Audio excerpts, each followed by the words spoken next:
This story is titled, Daughter-in-Law Blocked Me from My Grandkid. So, I cut them out of my will, and now my son is begging me to reconsider. Hey people, I don't usually post here, but I need some outside opinions because my family is literally losing their minds at me. Let me set the scene for you.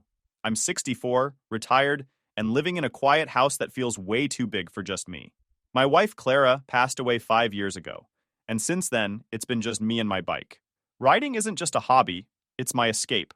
When I'm out on the road, it's like the noise in my head quiets down. There's no loneliness, no regrets, no wondering if I could have done more for Clara before she passed. That bike saved me in more ways than I can count. Now, my family situation? It's complicated. My son Eric and I don't have the best relationship. We're polite to each other, but there's always been this unspoken tension between us. He's a planner, a straight-laced by-the-book kind of guy. I'm not. I've always been a little rough around the edges. Clara used to joke that I was the wild card of the family. Eric never liked that about me, even as a kid. I think he resented how much Clara and I balanced each other out. When she was around, she'd smooth things over between us. But now, it's like we're both waiting for the other to screw up. And then there's Megan, my daughter-in-law. I don't think Megan's ever liked me. She's polite enough on the surface, but there's always been this underlying judgment.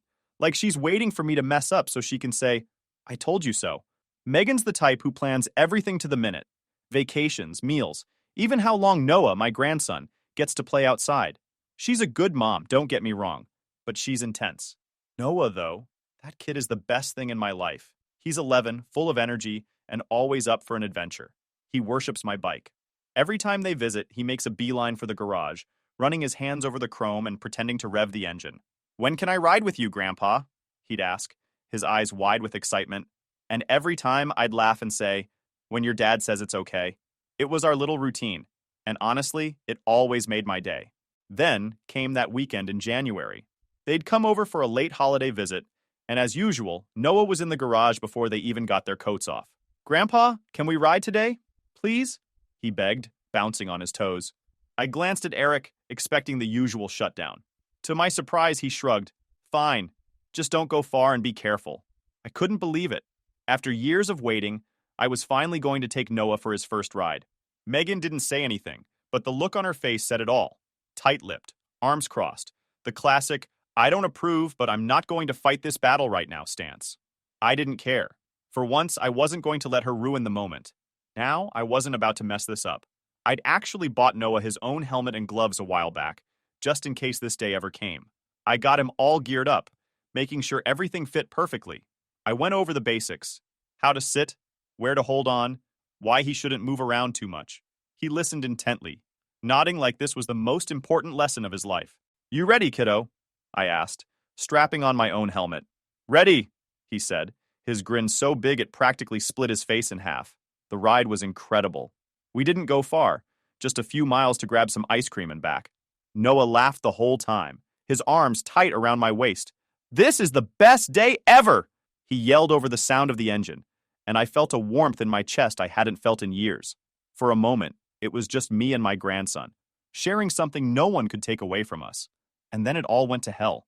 Crazy how life changes in just a glance.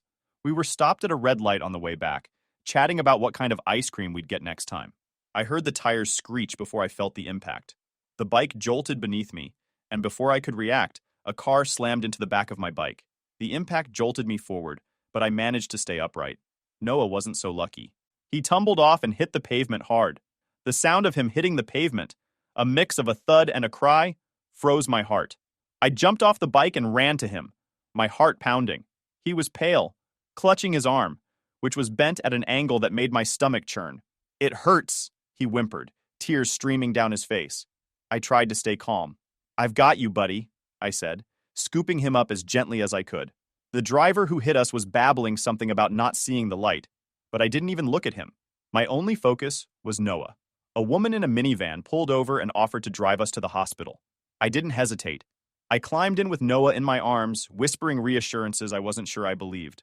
The ride to the hospital felt like it took hours, even though it was only 10 minutes. My mind raced the whole way. What if he needed surgery? What if this was worse than it looked? And the guilt. God, the guilt. I'd been so careful, but maybe I shouldn't have taken him out at all. When we got to the hospital, The nurses rushed Noah into the ER. I gave them all the information I could and paced the waiting room like a madman. That's when Eric and Megan showed up. "What happened?" Megan shouted, her voice sharp enough to cut through the chaos. "A car hit us," I said, trying to keep my voice steady. "It wasn't—" She cut me off. "This is why I didn't want him riding with you." Eric didn't say much. He just sat down, his head in his hands, while Megan kept going, throwing accusation after accusation, basically disrespecting me in all ways in front of everyone in the hospital, but I didn't have the energy to argue. I just kept thinking about Noah, wondering if he was okay. When the doctor finally came out, he told us Noah had a clean break in his arm. "He'll need a cast for 6 weeks, but he'll make a full recovery," he said. Relief flooded through me, but Megan didn't let up. "I told you this would happen," she hissed to Eric as they followed the doctor to see Noah, leaving me alone in the waiting room.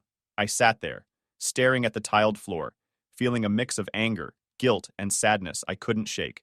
That night, when we all got back to my house, things exploded. We got back from the hospital. The house was quiet except for the occasional shuffle of Noah trying to get comfortable with his new cast. I'd spent hours in that waiting room, trying to piece together what I could have done differently, but no matter how much I turned it over in my head, the answer was always the same. It wasn't my fault. I'd been careful. I'd done everything right. And yet, here we were. I sat at the kitchen table with a half-empty mug of coffee, staring at the clock on the microwave. The minutes seemed to drag. I could hear Eric and Megan whispering upstairs, their voices muffled but sharp. They were probably checking on Noah, making sure he was okay after the ordeal. It didn't bother me that they were with him. He needed them. What got to me was the way they'd looked at me at the hospital, like I was a stranger. Or worse, like I was the enemy. Finally, I heard the stairs creak. Eric came down first, his face tight, his hands shoved deep into his pockets. He stopped at the bottom of the stairs, glancing at me briefly before heading to the fridge. He grabbed a cup of coffee and leaned against the counter, staring at the floor. "We need to talk," I said, breaking the silence. My voice was low, careful. He didn't answer right away. He just stood there, his jaw clenched, taking slow sips from his mug. Finally, he sighed. "Not tonight, Dad." "Night. When then?" I asked, my frustration creeping into my voice. "We can't just ignore this, Eric. We need to clear the air." He looked up at me, and for the first time, I saw it. The anger simmering just beneath the surface. "Clear the air? There's nothing to clear. You took my kid out on that bike, and now he's hurt. Do you think I wanted this to happen?" I shot back. "Do you think I wasn't careful? I've been riding for 40 years, Eric. I know what I'm doing." He shook his head, his eyes narrowing. "It doesn't matter how careful you were. The fact is, you shouldn't have taken him out in the first place." I opened my mouth to respond, but before I could, Megan came down the stairs. Her arms were crossed, her face tight. She wasn't the kind of person who let things simmer. She came out swinging. "Eric's right," she said, her voice cold and clipped. "You never should have taken Noah on that bike. This is exactly what we were worried about, and now look at him." "I had your permission," I said, my voice rising despite myself. "Eric said it was okay, and you didn't say a word." "I didn't stop it because I knew it wouldn't matter," she snapped. "You've always done whatever you wanted, and now my son is paying for it." That stung. I took a deep breath, trying to keep my temper in check. I did everything I could to keep him safe. The car hit us. That wasn't my fault. It doesn't matter whose fault it was. Megan shot back, her voice sharp enough to cut glass. "You were reckless, and now Noah's the one who's hurt." I looked at Eric, hoping he'd step in, but he just stood there, staring at the floor. The silence felt like a betrayal. "You're really just going to let her talk to me like that?" I asked, my voice cracking slightly. Eric finally looked up, but his expression was unreadable. "She's not wrong," he said quietly. Something in me snapped. "Not wrong? Eric, I've done nothing but try to do right by you and your family. I've been careful. I've respected your boundaries. And this is how you repay me?" "Dad, just stop," Eric said. "No, His voice I don't," tired, I said, "You don't get standing it." up. "Because instead of trying to have an actual conversation, you're both treating me like I'm some kind of villain. I'm your father, Eric. You don't talk to me like this." Megan stepped forward, her eyes blazing. "Maybe you should have thought about that before you put our son in danger." Eric grabbed her arm gently, pulling her back. "That's enough," he said, his voice firm. But it wasn't enough. Not for me. I stared at both of them, feeling a mix of anger and sadness I couldn't even begin to process. You know what? Maybe I made a mistake taking him out, but I didn't make a mistake caring about him, and I sure as hell didn't make a mistake doing everything I could to protect him. You want to blame me? fine. But don't you dare act like I was reckless. Eric didn't respond. He just turned and walked toward the stairs. Megan followed him, but not before throwing one last glare over her shoulder. We'll be leaving in the morning, she said coolly. I didn't sleep that night. I stayed at the kitchen table, staring at the mug in front of me until the early morning. I heard the soft thud of footsteps upstairs as they packed their bags, followed by the muffled sounds of Noah asking where they were going. When they finally came downstairs, Megan didn't say a word. She just grabbed Noah's coat and helped him into it. Eric lingered near the door, his hands shoved deep into his pockets again. Dad, he said finally, his voice low. This isn't easy for us, but we need some space. I nodded slowly, swallowing the lump in my throat. Fine, take your space, but don't expect me to just forget about this. He didn't respond. Instead, he opened the door and stepped outside, Megan and Noah following close behind. Noah turned back for a second, his big brown eyes meeting mine. Bye, Grandpa, he said softly, his voice barely audible. Bye, buddy, I managed to say, forcing a smile I didn't feel. And then they were gone. I stood in the doorway, watching their car disappear down the street. The house felt impossibly quiet. For the first time since Clara passed, I truly felt alone. That was the beginning of the end. I didn't know it at the time, but things were about to get worse. Much worse. I wandered aimlessly in the house, picking up dishes that didn't need washing, fiddling with tools in the garage that didn't need fixing. The bike sat there, still scuffed from the accident, a grim reminder of how everything had gone so wrong. My grandson, my buddy, was hurt, and no one wanted to hear that I'd done everything I could. All Eric and Megan saw was someone to blame, and that someone was me. A few days later, I decided to call my oldest friend, Rick. He's the guy who's been in my life longer than anyone except Clara. We met in high school, bonded over a shared love of fixing up old cars and motorcycles. If there's anyone who understands me, it's Rick. Hey, man, he said when he picked up, his voice rough from years of smoking.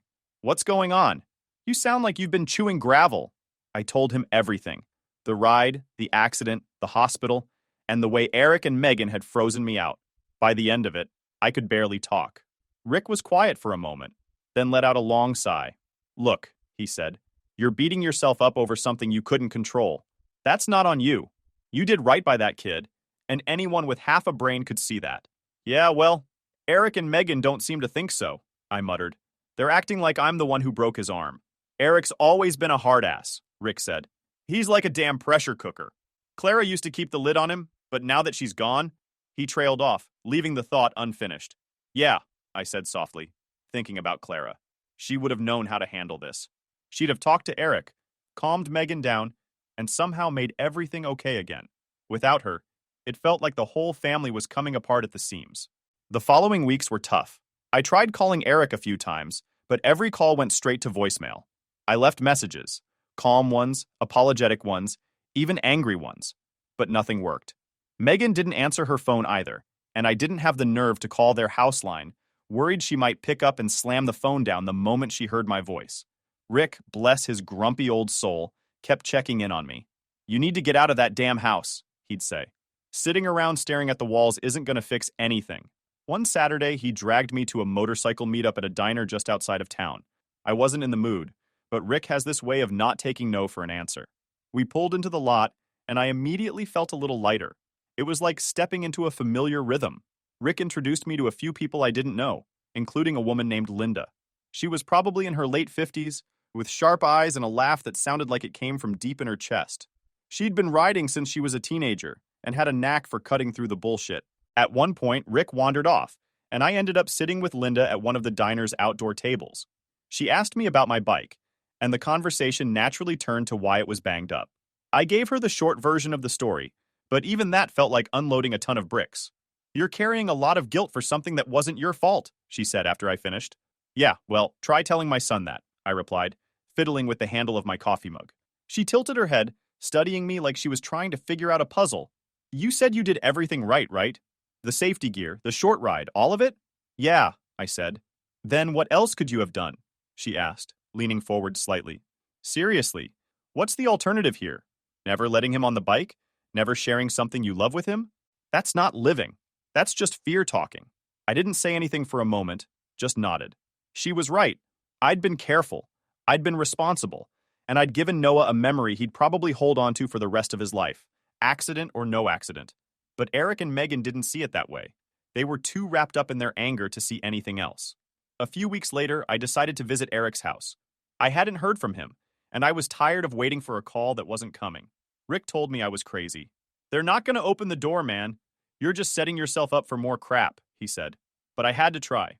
When I got there, the house looked the same as always. Neat, orderly, the kind of place where everything has its place. I stood on the porch for a moment, steeling myself before ringing the bell. It took a minute, but eventually Megan opened the door. Her face hardened the moment she saw me. "What are you doing here?" she asked, her voice flat. "I came to talk to Eric," I said. "He doesn't want to talk to you," she replied, starting to close the door. I put my hand on the frame, not to stop her, just to keep the conversation going. "Megan, please, I need to fix this. I need to talk to my son." She sighed, her shoulders slumping slightly. "It's not that simple," she said. "Noah's still recovering, and Eric's not ready to forgive you." "Forgive me for what?" I asked, my voice cracking. "For loving my grandson? For doing everything I could to keep him safe?" Megan didn't respond. She just stared at me for a moment, her expression unreadable. Then she shook her head. "This was a mistake," she said quietly, and closed the door. I stood there on the porch, staring at the wood grain. Rick was waiting for me when I got home. He took one look at my face and didn't even need to ask what happened. "Come on," he said. "You've got people who care about you, even if your kid can't see it right now." I nodded, but the truth was, I felt completely alone. Eric had shut me out. Megan had slammed the door in my face, and Noah, God, I missed that kid. Linda's words came back to me as I sat there in the garage that night, staring at my bike. "You're carrying a lot of guilt for something that wasn't your fault." She was right, but knowing it didn't make it hurt any less. A couple of months passed, and I still hadn't heard a word from Eric or Megan. I'd left messages, calm ones, angry ones, even one where I just said, "Call me back so we can sort this out." None of them got a response.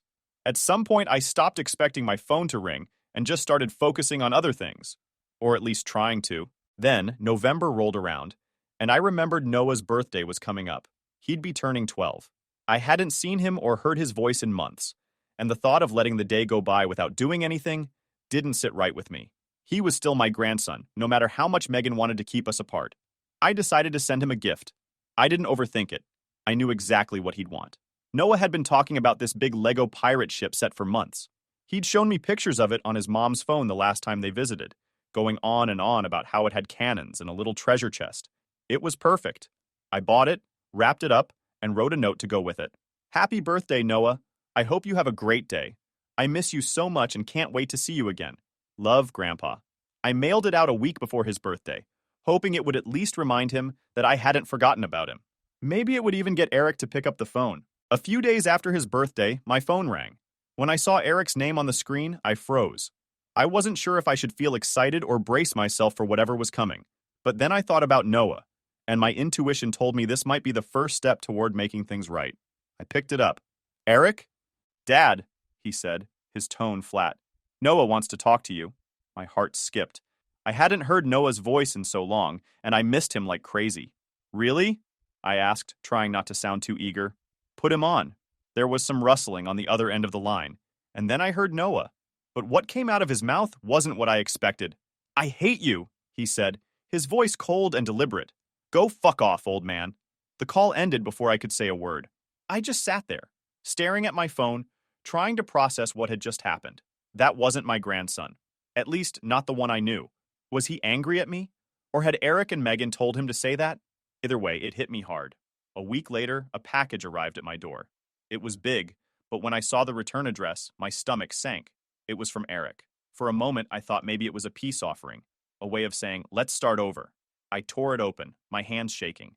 Inside was the Lego set I'd sent Noah, only it wasn't the way I'd sent it. The box was ripped open, the pieces smashed into a plastic bag like garbage. Taped to the bag was a note. Period. "Don't contact us again." I held the bag in my hands, staring at the note, feeling a mix of anger and disbelief. It wasn't just a rejection. It was a message, loud and clear. They didn't want me in Noah's life anymore.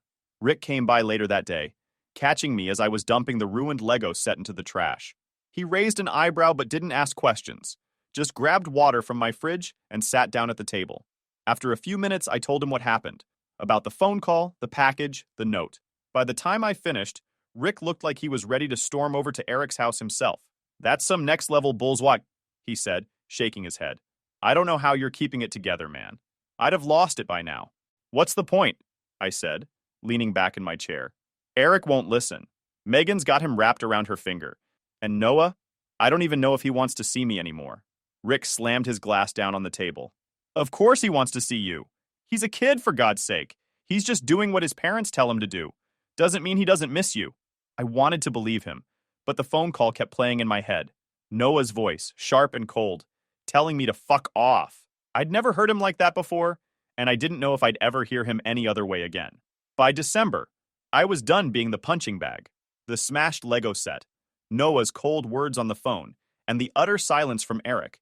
It all built into a fire that couldn't be ignored anymore. They'd pushed me to the edge, and now it was time to show them I wasn't going to just roll over and let them rewrite my place in Noah's life, or the family's legacy. I wasn't going to lash out recklessly. That's not how you win a fight like this. You plan, you calculate, and then you make your move. The first step was the will. After everything that had happened, I'd already updated it to cut out Eric and Megan entirely, leaving everything, my savings, my house, and my life insurance, to charities that would actually appreciate it. The only exception was Noah. I'd set aside $50,000 for his college fund, but with strict conditions. He'd only get it if he enrolled in college, and only when he turned 21. That way, Megan and Eric couldn't touch it. But now, I realized that wasn't enough. I needed to make sure they couldn't challenge the will or worm their way back in, especially Megan. So I called Thomas, my lawyer, and asked him to add one more clause. If Eric or Megan ever contested the will, the $50,000 for Noah would be forfeited entirely. Thomas, a no-nonsense guy who'd been in my corner for years, didn't even blink. I'll have it drafted and ready to sign by the end of the week, he said. Once the will was finalized, I sent Eric and Megan a copy along with a short, pointed note. You've made it clear you don't want me in your lives. This is my response. Consider it final. The first call came from Megan, of course. She didn't waste any time with pleasantries. What the hell is this? She snapped, her voice dripping with fury. You're cutting us out? Using Noah to get back at us? Do you have any idea how petty this is? This isn't about getting back at anyone, I said calmly. This is about protecting myself. You've made it clear I'm not welcome in your family. I'm just making sure that if I'm not part of Noah's life, you don't get to profit from mine. That's not fair, she hissed. Noah is still your grandson. Yes, he is, I said, my voice steady. And that's why I've made sure he'll have something for his future. But you and Eric, you've burned that bridge. Megan fell silent for a moment, but I could hear her breathing on the other end of the line. Finally, she said, You're punishing us for protecting our son. No, Megan, I said, my patience wearing thin. I'm protecting myself from people who've done nothing but try to erase me from his life. You don't get to have it both ways. She hung up after that. This is what happened recently. I don't know if they'll ever try to make things right, but honestly, I don't think Megan would stay silent for long. She likes money too much to let this slide. An apology wouldn't fix anything after all they've done. But if something stirs up, I'll keep you updated. Stay tuned. Final update. All right, so here's what went down. A week after I sent Eric and Megan the updated will with that clause, you know, the one where they lose Noah's college fund if they try to contest it, Megan showed up at my house. No call, no text, just knocked on the door like she owned the place. When I opened it, there she was, standing on my porch with this forced, overly sweet smile. The kind of smile that screams, I need something, but I don't want to say it outright. Can we talk? She asked. Her tone so measured it felt like she'd rehearsed it in the car. I crossed my arms and gave her my best unimpressed look. Depends on what you want to talk about. She didn't wait for an invitation, just stepped right inside and started looking around my house like she was appraising it. Look, she said, folding her hands in front of her like she was delivering a TED Talk. I think we've all been under a lot of stress. The accident, Noah's recovery, the misunderstandings. Maybe we can find a way to move past all this. Move past it, I said, raising an eyebrow. Is that what you're calling it now? Her smile twitched for a second. Just a second, but she recovered quickly. We're still family, she said, her voice softening. Noah misses you. Eric misses you. And I know you miss them too. I leaned against the wall, watching her carefully. She wasn't here to reconcile. This wasn't about family or Noah. This was about the will. This wouldn't have anything to do with the will, would it? I asked, tilting my head. Her face froze for half a second before she slapped that fake smile back on. Of course not, she said, laughing a little like it was absurd. I just think it's time we put this behind us. For Noah's sake. It was almost funny how obvious she was. Megan wasn't here to make peace. She was here because she'd realized the money was slipping out of her grasp. She wanted back in, but not because she cared about me or even about Noah having his grandpa. No, this was pure damage control. I decided to call her bluff. All right, I said, straightening up. If you really want to reconcile, let's talk. But I have a few conditions. Her smile brightened, like she thought she'd won, and I almost felt bad for what was coming next. Almost. For the next hour, I laid it all out. I told her that if she and Eric wanted to be back in my life, it couldn't be on their terms alone. It would mean letting me see Noah regularly, without any of their micromanaging or petty restrictions. It would mean acknowledging that I wasn't the villain in this story.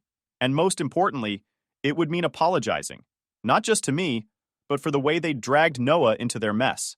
Megan's face darkened with every condition, and by the time I finished, she was clutching her purse like it was a stress ball. She didn't argue, though. Not outright. Instead, she stood up, her voice icy but controlled. I'll talk to Eric, she said, like she was doing me a favor. Good, I replied, walking her to the door. But let me be clear, Megan. This isn't about the money. It's about respect. If you can't give me that, we have nothing to talk about. She didn't say another word, just turned and walked out. A week later, Eric showed up at my house, alone. He looked tired, like Megan had been on his case nonstop since our last conversation. When I opened the door, he didn't even bother with small talk. Dad, he said, his voice quieter than usual. Can we talk? I stepped aside and let him in. He didn't sit down, just paced the living room like he was working up the nerve to say something important. Finally, he stopped and turned to face me. Why did you change the will? He asked, his tone more confused than angry. Because you left me no choice, I said. You and Megan shut me out completely. You let her treat me like I'm nothing, and you let Noah think I don't care about him. This was the only way I could make sure I wasn't erased from his life. Eric flinched a little at my words, but he didn't argue. Instead, he sighed and ran a hand through his hair. I screwed up, he admitted. When Noah got hurt, I panicked. Megan was furious, and I guess I went along with it because it was easier than admitting I made a mistake. Hearing him say that felt like a weight lifting off my chest. For months, I'd thought Megan was pulling all the strings, but now it was clear Eric had been hiding behind her anger because he couldn't face his own guilt. You did make a mistake, I said, my voice firm but not unkind. But shutting me out wasn't the way to fix it. Noah needs all of us, Eric. And if you keep letting Megan call the shots, you're going to lose more than just me. It wasn't a perfect apology, but it was a start. As for Megan, she's been quiet since then, which is fine by me. Maybe she realized she couldn't manipulate me anymore. Or maybe she's still figuring out her next move. Either way, I'm not worried. I've made my point, and I've made sure that no matter what happens, Noah will always know who his grandfather is.